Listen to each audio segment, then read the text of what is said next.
Hey folks, Baxel here. Today's video is about Venator. As always, we'll be going over abilities, then items, and we'll hop into a VOD review to talk about how he plays. Now, a bit differently from previous videos, this is the first time where I've struggled to find a very high elo player who's currently playing Venator on this patch. As a result, he's been a little bit weaker than he has been previously, so people seem to be drifting away from him at the moment. I'll try and find the best quality match that I can, but without further ado, let's get into his abilities. And then as always, we'll crack on with the rest of it. For his abilities, we've got Consecrating Grenade as one. This fires a grenade that bounces before exploding. It deals weapon damage and it sets enemies on fire. So that's two different types of damage here as well. So the damage on the explosion is scaling off of your weapon damage, but then the fire effect is scaling off of your boons. So you can see currently it says 10 damage per second. If I level up a little bit here, you can now see it's 18 damage per second. So bear in mind the burn isn't going to do like an insane amount of DPS overall, but as you gain souls, as you level up throughout the game, that burn will continue to scale nicely, and most importantly it applies a healing reduction effect. So for the points, you've got -5 seconds cooldown, radius and +1 second to burn duration, and then it gives a further -20% healing reduction, so it's now 50% healing reduction. This is actually like an awful lot, and it's comparable to sort of late game items. And something we'll talk about in a bit when we go on to builds is this is often max first, regardless of his other abilities being strong. It also gives you charges on the grenade, meaning that you can synergize that with items that you purchase, so that you can cast this a lot of times during a fight to just have AoE healing reduction on lots of enemy targets. And of course, the upfront damage scaling at a one-time scale with your weapon damage stat is actually really great scaling. Okay, so how we can use this is a little bit more nuanced than other abilities we've discussed in the series so far, because it's got a lot of physics involved. So it'll bounce off a wall nicely like so. You can bounce it on the floor. And for example, if you're near a camp, if I hit one of them, without any ability range, it's only going to hit 2 on the camp, but I can bounce it up in the center like this and hit all 3. So as I come into the camp, I can do this, and then I can start meleeing and clearing like so. So that's the first thing to note with this ability, and of course, as you get more and more experience with it, you can pop it around corners, into pieces of cover that an enemy may be hiding behind, etc, etc. So for his second ability, Gut Shot. This fires a blast with your shotgun, dealing weapon damage, pushing enemies back, and if enemies near a wall receive a stun and take bonus weapon damage. Notably, it also pushes you back a little bit. If you're grounded, it won't push you back, but if you're in the air, it will. Now, before we look over the points here, the one thing that you can do outside of using this to hit enemies is you can combine this with a wall bounce, and you can gain a lot more movement than you otherwise would. Now, his other abilities being a trap and Iridominee, which swaps out his main weapon, this is his only movement tool in his kit.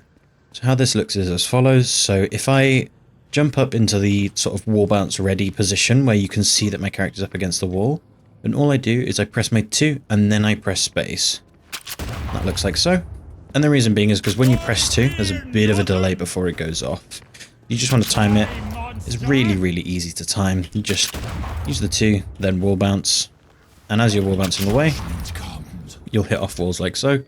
And this is, to be honest, in my opinion, like the funnest part of his kit. Being able to choose whether or not you use it aggressively or defensively like this to create space and reposition is really nice. Okay, so for the upgrade points here, we've got bonus damage, and that's the upfront damage, so not the on-wall hit damage. And then it's got 10 seconds ability cooldown and plus 0.4 stun duration. Now this is important because when you have 2 points into it, it means that I can stun somebody into a wall and I can get a melee off before they have time to react with a parry. Of course, when enemy heroes are buying debuff reduction, this will no longer be the case, but it guarantees a melee. So oftentimes in builds, you'll see that 2 points are used in your Gut Shot early so that you can play around Veils confidently and you can get a nice big burst of damage with the melee off, etc. And then the final one is your melee is now blessed. Now, if we quickly look over to what being blessed means, Iridominee, our stakes, also have this blessed status effect. And we can see here that while blessed, it has a bonus damage effect, and there is an execute threshold. So that basically means is if the enemy is below 8% HP when you're hitting them with your heavy melee, now that you've maxed out your 2, they will just be executed. It doesn't matter how much damage you need. If they're below 8%, you can pop them. And of course, it means you'll get a bonus 115 blessed damage on your melee. You can see here, that wasn't a perfect example of like just on the cusp, but we're easily able to pop this this Venator dummy. Do it again, so it's half HP here, and we're able to execute them. So that's like 500 HP, or a little bit less actually, quite a bit less because he's only 600 souls. Okay, anyway, let's move on. Hexline Snap Trap. So this ability, you just kick a trap on the floor like so. Now, if an enemy walks near this circle, this outer circle, they'll be pulled into the center of the trap, and they'll be held in place. So we'll just look at what that looks like first. Here, as they get to the edge, they get pulled into the center, and they're trapped for a little bit. A bit like a warden cage, if you will. Okay, now for the general text on it, it deals spirit damage. It applies the immobilize effect, and it reveals them for a duration afterwards. The reveal duration is 6 seconds. It's really, really nice, especially if you're playing around pieces of cover using your gut shot, and somebody gets hit by a trap. You're able to then have perfect vision of them, which of course can inform your movement around them, and can help you set up a gut shot, etc, etc. Okay, and then for the upgrade points, we've got 11 seconds cooldown reduction, +1 immobilize duration, and then deal 20% bonus damage against revealed targets. So of course, the reveal duration is 6 seconds, so that's how long they will be taking bonus damage from you once it's maxed. Okay, and I think that's everything covered with it. Of note is it is a 2.2 spirit scaling. Nothing else in his kit scales with spirit, except for the fact that as you gain spirit, you gain a small amount of resistance based on how much spirit you have. If we go here, it's 0.122 spirit scaling for bullet and spirit resist. But generally speaking, you're not going to get crazy amount of damage on the traps. It's just something to know. Okay, Iridomini, his ultimate ability. Now you load your crossbow with 3 stakes, dealing massively increased weapon damage. The final stake is blessed, dealing bonus damage as we covered previously. Now, first point is, while active, you gain move speed. Second point is -15 seconds ability cooldown and +65 bonus damage. And then finally, all stakes are blessed. So when you cast this, we get given our crossbow. And you can see here, there's a little bit of a laser on the crossbow, just to show where you're aiming at, a bit like a Vindicta snipe, if you will, so enemies will be able to see that. Something to note as well is enemies who get hit by it get knocked back.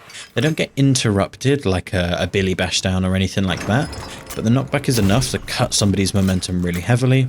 And of course, once they're in execute threshold on your final stake, or once you've maxed the ability, you're able to pop people really heavily.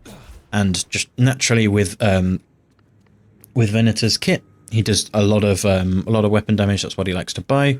So during the mid and late game, the base damage combined with the bonus damage that scales off of your boons, as you can see the little Venator picture next to it, as opposed to a little like target symbol in signifying weapon damage scaling.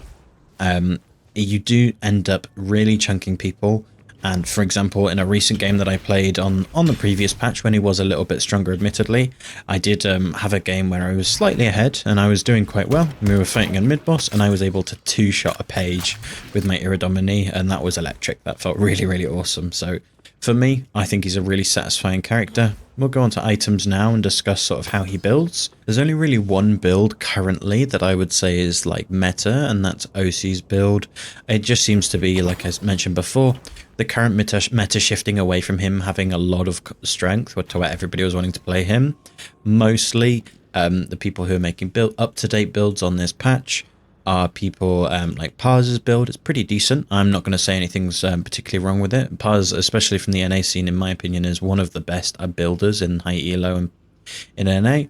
But then we've got players like FT Fades, who's passionate Venator one-trick, but they're not necessarily playing at the highest level and scrimming, etc. So we'll just look at OC's build for today.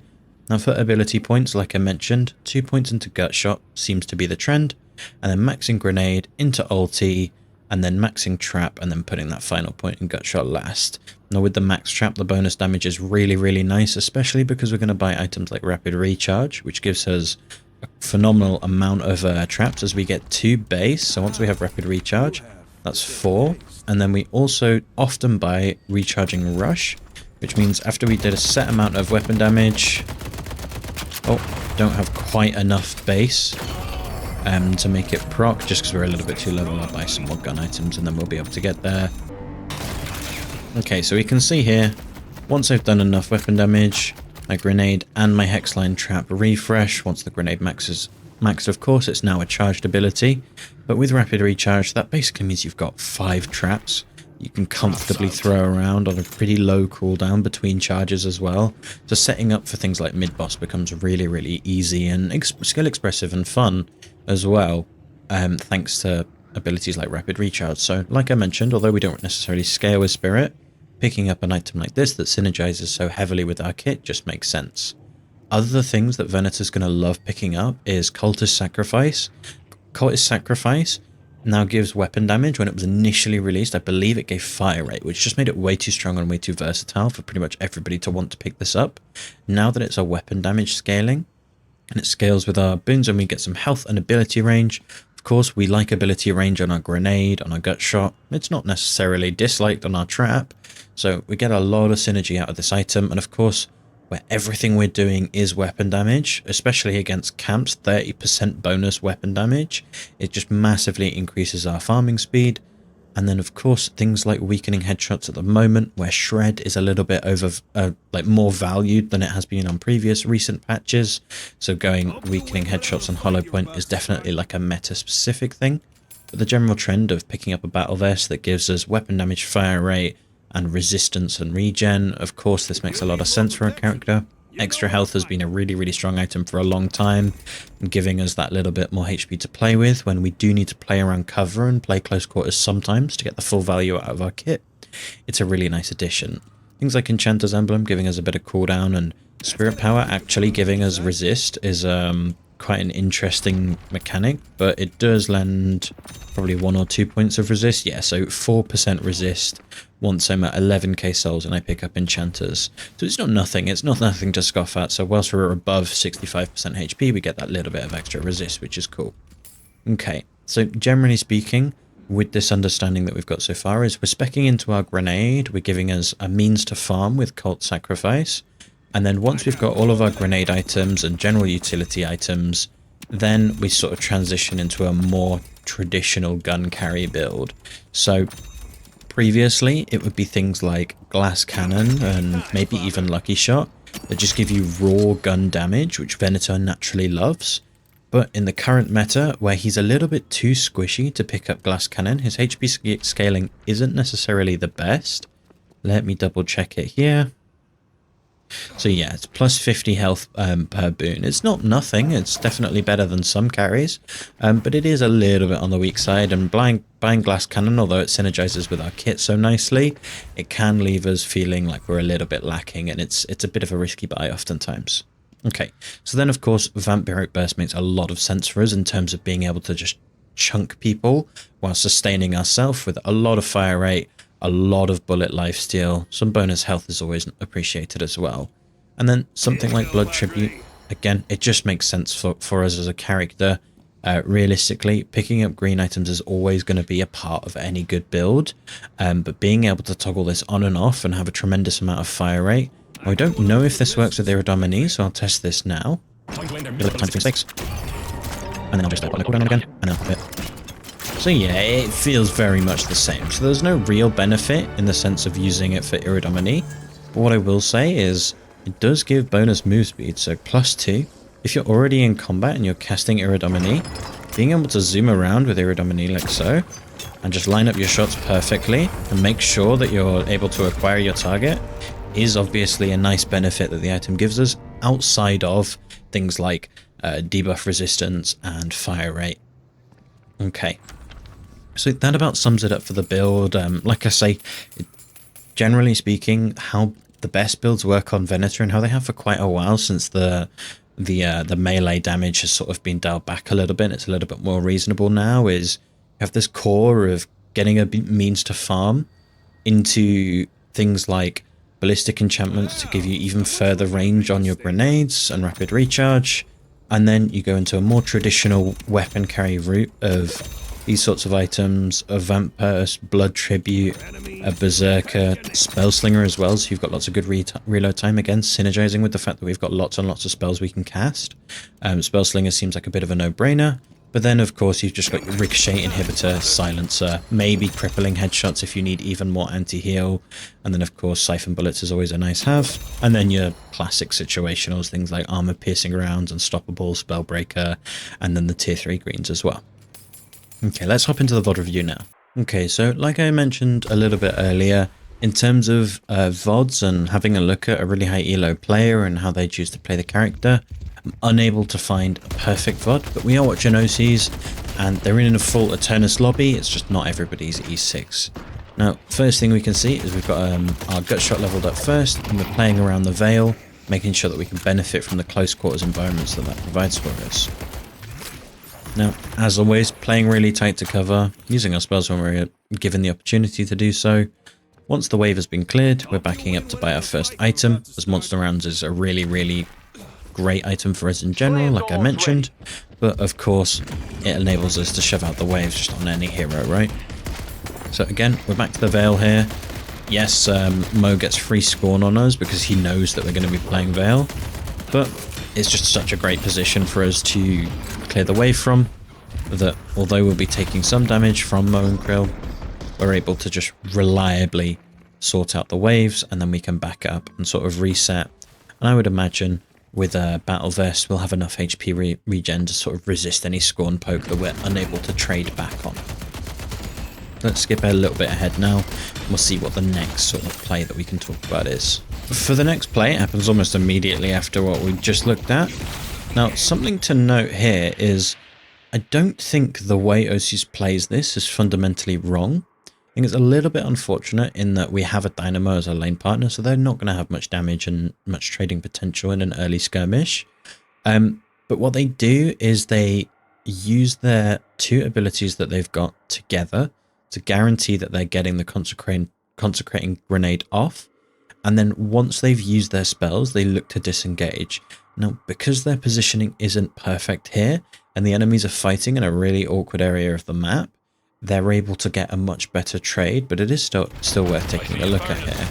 Like I said, like, we're giving the high ground to the Infernus, which really sucks. But we get our 2 off, we get our grenade off, and then we climb up onto the high ground to avoid the Infernus's flame dash. We just managed to about squeak out of there. Now, like I say, this isn't perfect, this is a bad trade, but I see the vision that OCs has whilst making this play, and at least we're alive for a little while. Now, it looks like we're going to die here, so I imagine just Mo and Krill's going to burrow and Scorn us, or Infernus can dash past us. Not really much they can do in this situation.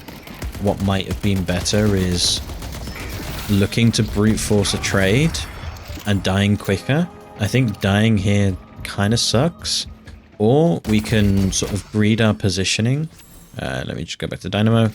We could have greeded our positioning and played around the truck a little bit, so we're a little bit further away from the Moan Krill, and he has to come into line of sight for a longer period of time with the tower.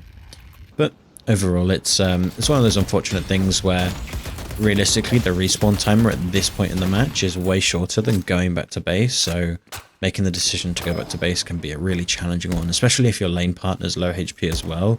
You're almost just leaving them dead in the water whilst you try and get full HP, and then they'll be 1 HP by the time you get back, and the cycle repeats, right?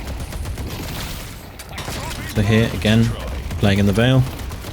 We're stunning Mo and Krill out of burrow, which is always nice, denying him any damage from the spin he does after he comes out of burrow. And then once we've used our spells, we're backing up and positioning a little bit more safely. Now, this is nice to see. Like I mentioned, with regen from Battle Vest is always nice, but this is a tough lane. It's not gone swimmingly so far. They're a little bit up on souls. We're picking up extra regen so that we can keep fighting and keep trading with them. Something to note is if you're buying survival items and not fighting with the enemies, to some extent, it's not necessarily using them to the benefit. You want to always be trading when you have extra regen, because in theory, whilst you're in combat, you're gaining more HP than the enemy is. Of course, it does have +1 out of regen combat, so if you do a box run, you'll gain +1 out of regen combat whilst you're doing so. But the core principle of extra regen is your in-combat regen is good. and you can take trades a little bit more favorably than you otherwise could. Again, Mo here gets stuck in the trap. We try and nade him off of it. That's the general rule of thumb with Venator grenades, is doing them when you know you're going to be able to get the damage off is really, really key. If you're whiffing a lot of grenades, you're going to find that the enemies are just going to see you whiff grenade and then look to trade. And then you've only got your gut shot and trap, and obviously trap can be shot and is a lot more predictable to deal with generally. Of course, you can get some nice angles on it and good placements, but overall, playing around that is much more easy. Now here, again, we get really nice angle to gut shot. The Infernus is right with the Mo, so even though Mo used his parry, it's a bit hard to try and sort of squeeze in that heavy melee. We do have the 2 points in gut shot though, but if we're close enough to an enemy when we land the gut shot, we are able to pretty easily get that heavy melee off. It's only the beginning.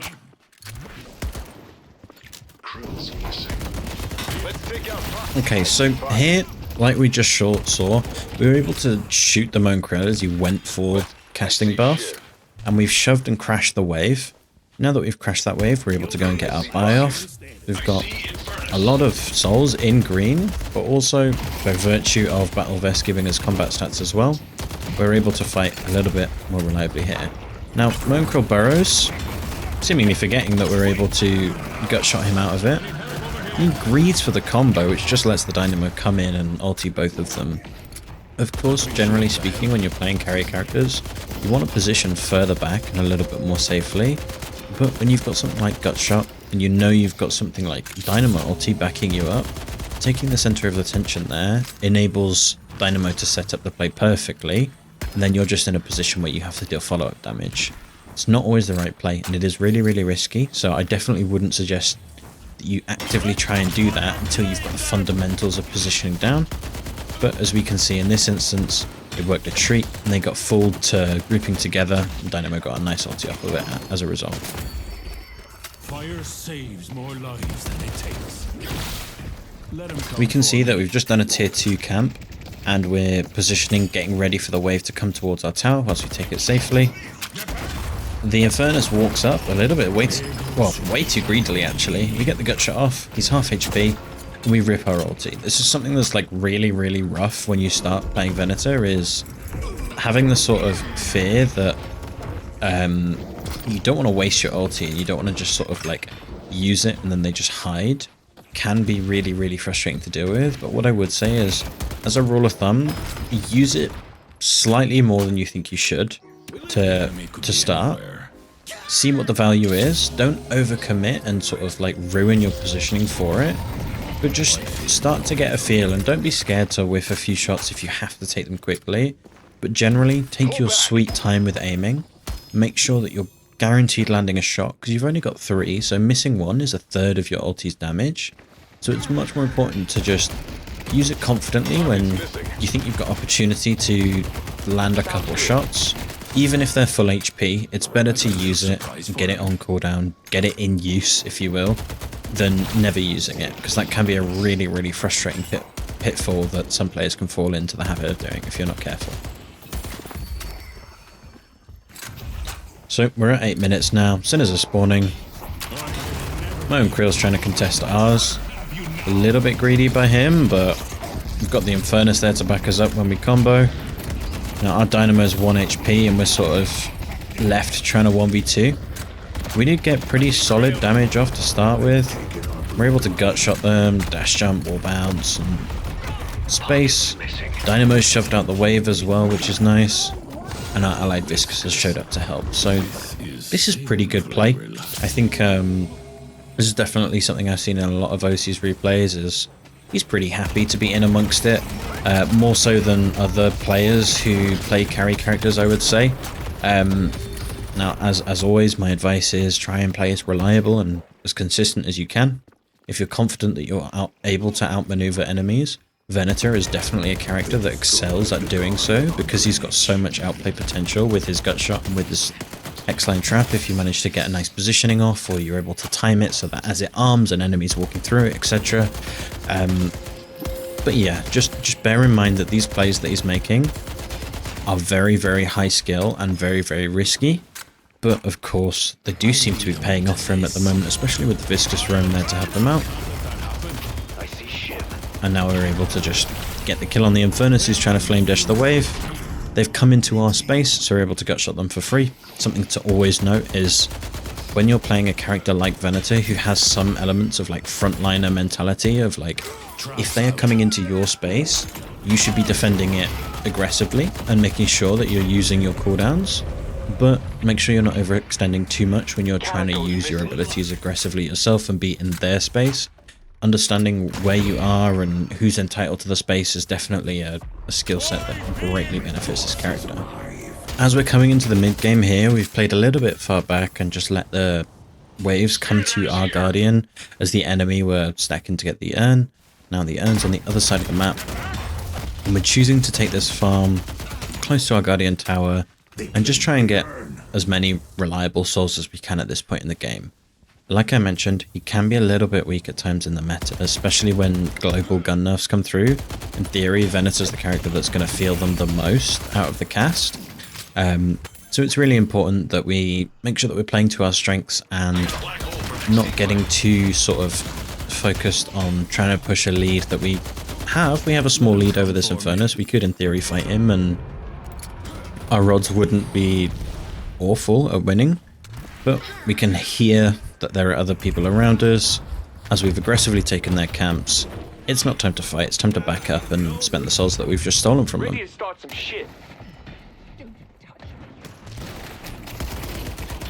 This is always really great to see, is we know that there's multiple people on this Guardian, and we're in a 2v3 right now, so we're being super patient, waiting for the Billy to come in first, and then we're looking to pop our ulti and try and get a couple trades off whilst we're casting two ultis at the same time. Bit of synergistic play that maybe they're not expecting. No, it doesn't work out. It was a 3v2, so these things do happen. Viscous is able to show up and hopefully help out a little bit, or at the very least delay them taking the walker. So with two on side lane, we're just going to go ahead and take over the blue lane for a little while, push out a few waves. Now at the 12-minute 30 marker, Sinners will start to respawn very soon. So we can look towards doubles or just the single Sinners are dotted around the map to make sure that we're getting as much money as we can. With this tower being up, especially with us having Cultist Sacrifice, we're able to do a lot of tower damage. So looking for the kill on the tower here, in my opinion, it's risky, but he's definitely the sort of character that can do it quite confidently. I'm ready for the wicked. But now, as we can see, Sinners are starting to respawn.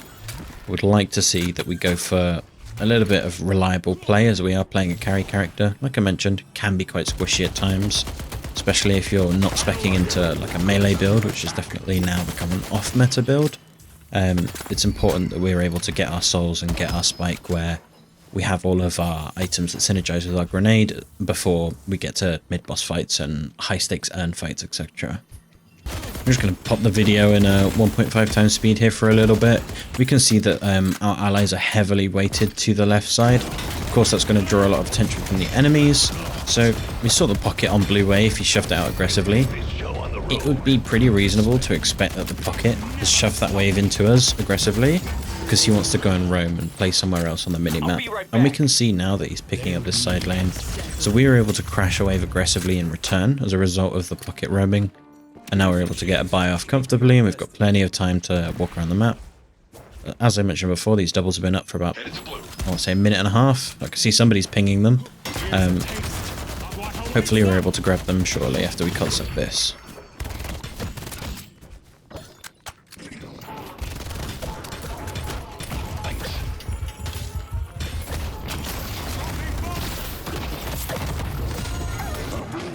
Yeah, okay, so Dynamo helps us out whilst we're doing the doubles. Of course, the enemy knows that these doubles are up and they should be contesting them, trying to make it hard for them to take.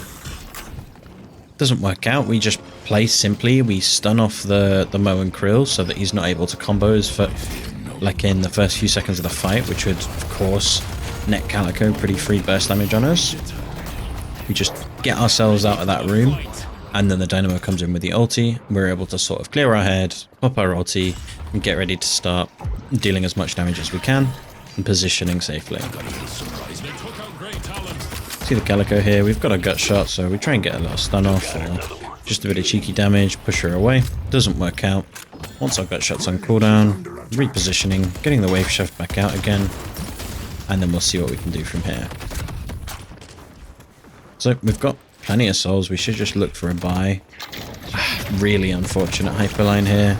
We do get cubed, so it's not super over. Should be able to play around our cooldowns. We've got walker resist, and yeah, lovely. We just use our gut shot for movement there to escape. We're able to connect to the zip line before he's able to shoot us. Yeah, perfect. That's really nice gameplay to see. Like I mentioned before, gut shot can be used offensively and defensively in the sense that it gives you that massive wall bounce movement that it has.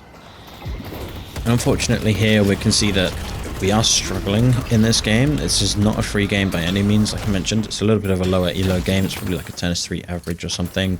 Maybe a tennis 4. But they're putting in the Lord's work, if you will. They're showing up for the fights here. Now that it's an important fight, we're making sure that we're showing up on time. Doing as much as we can. Naughty little parry from our Billy, so that's able to get us a 2 for 2 whilst we were in a disadvantaged state. We're quite down on souls as a team here. Yeah, TPing, always really important, right? TPs generally are definitely underutilized by pretty much everybody except for like top players.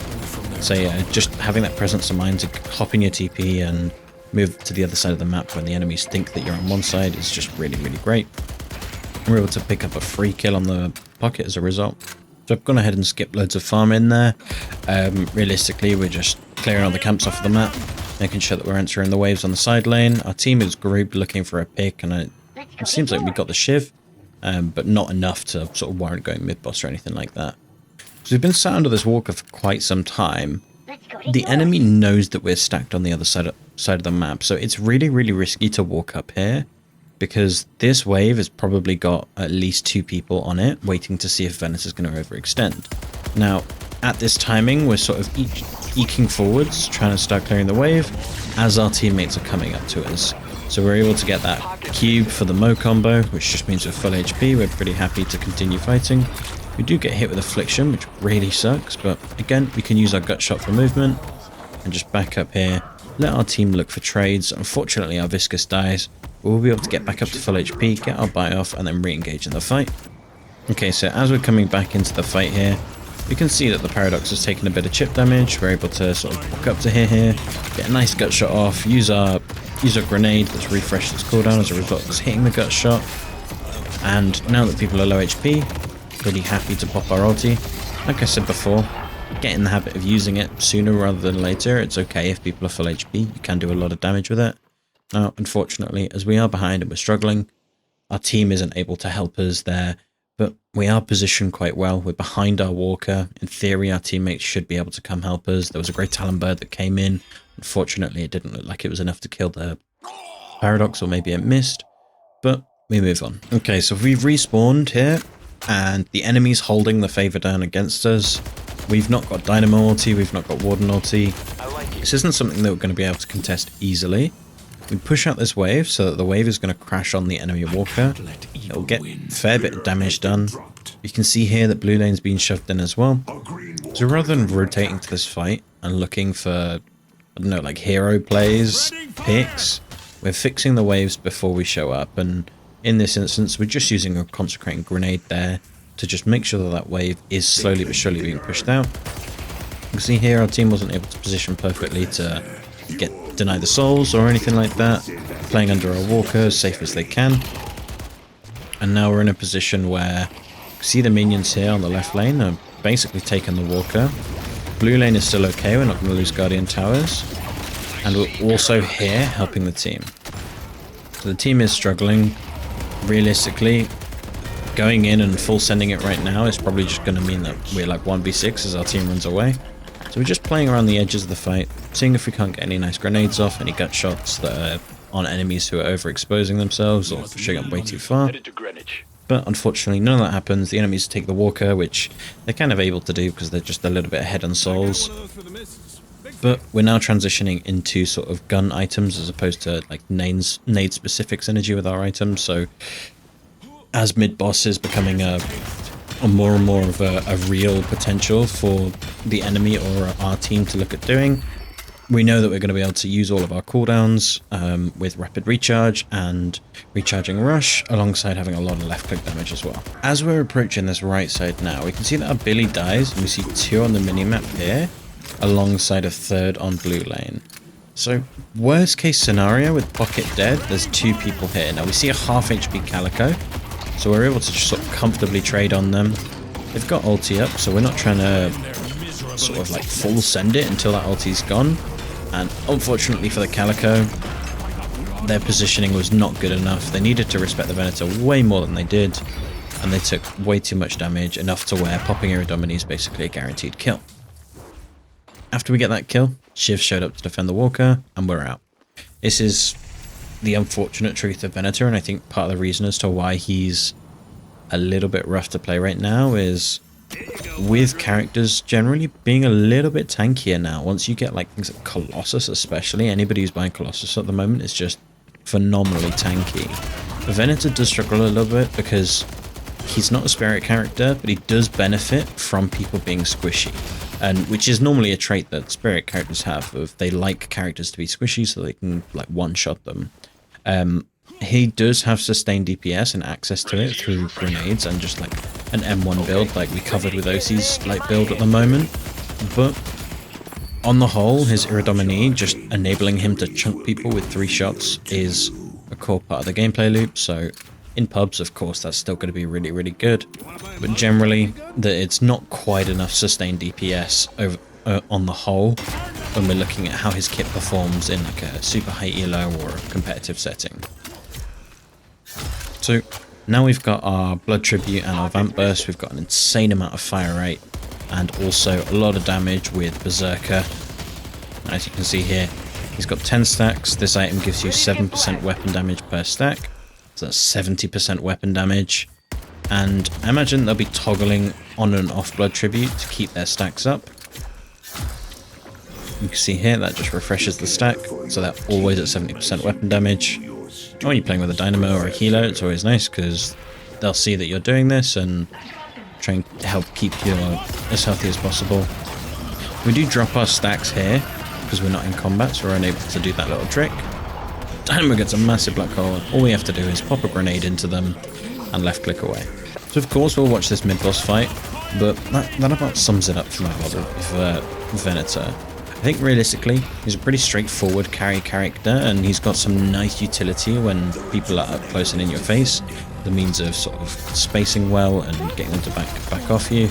As you can see here, just something to note is throwing some traps around the veils is always a really good habit to get into on Venator, as he benefits from those small rooms, and being able to juke around them and have an enemy get stuck in a trap if you need to get out, etc. is always really nice. So thank you very much for watching. As always, any feedback, let me know down below. Like, comment, subscribe is always really appreciated. Take care and have a good day.